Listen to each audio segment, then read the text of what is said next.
Hi, I'm Jeannie Raffa, and welcome to the second installment of my series, Dream Theaters of the Soul, that's based on a keynote speech I made last summer for the International Association for the Study of Dreams. Last time we spoke about the theater of the ego. Today we're going to be talking about the theater of the persona. The persona is your social mask. It's what you show people when you go out in public. It's the you that conforms to your society's expectations. Or maybe it's the you that rebels. But either way, it's the you that you show to the outer world. You can think of it as a mask you wear when you're in public, or as a sort of a costume, how you dress, in order to show people the way you want them to see you. So today, welcome to the theater of the persona. Now, the persona is our social mask. This man in this picture is waking up without a face, and he's choosing from among the different masks he can wear to decide how he's going to face the day. The persona is your mask, your public personality, your social image, what you show the world. It may not be who you are at 2 in the morning when you're home all by yourself, but it's who you show the world. And we all create a persona at a very early age because we know there are things that are acceptable to our parents and families and things that are not.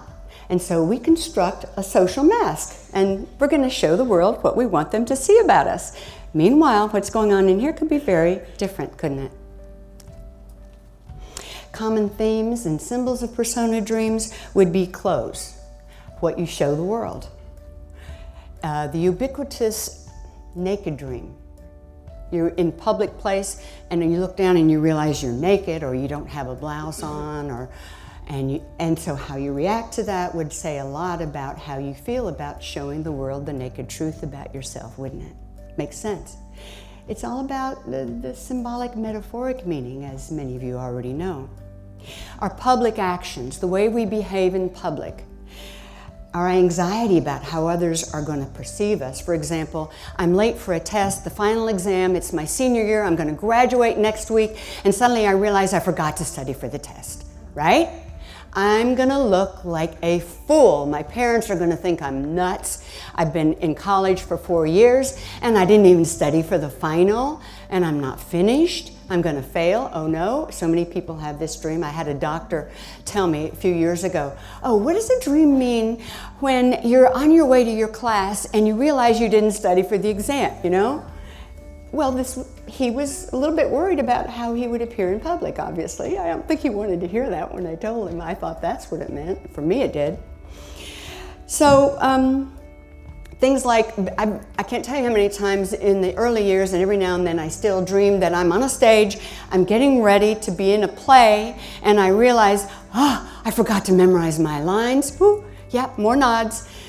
I didn't study my lines. I don't know what I'm going to say. I didn't memorize it. What an idiot I am. I can't believe I forgot to do that. And I don't even have my costume yet. And nobody has a script for me. And I'm going to make an idiot fool out of myself. That's a lot of concern, isn't it, about one's persona? And I've had that issue most of my life. But I had a dream that gave me some insight into that issue in me, and I'd like to share that with you. I call it Advice from an Older Woman. This is dream number 187. I'm sitting in the back seat of an open car, and a beautiful, well-dressed, older, blonde-haired woman is sitting next to me. She's serene and comfortable, and she looks at me and says, "You're cold, aren't you?" And I realized that I've been trying to cover myself up with a blue fur coat, and she's been watching me try to cover myself up. And then she says, "I learned long ago not to be afraid to bring along enough clothes to be comfortable." Well, obviously, I hadn't learned that. Enough clothes to me suggests enough options about what I show the world. I was only showing them a very narrow part of myself, a very limited part of myself. A blue fur, for heaven's sake. It's a very warm coat, but it's a very unusual color for a fur.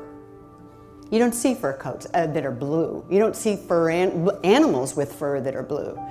So this was an artificial color. And for me, when I looked at my associations to the color blue, I realized it was a very spiritual color, the color of heaven. The Virgin Mary is always depicted as being in blue robes, isn't she? So here I was, trying to show the world a very cool persona, a very spiritual persona. And why was I doing that?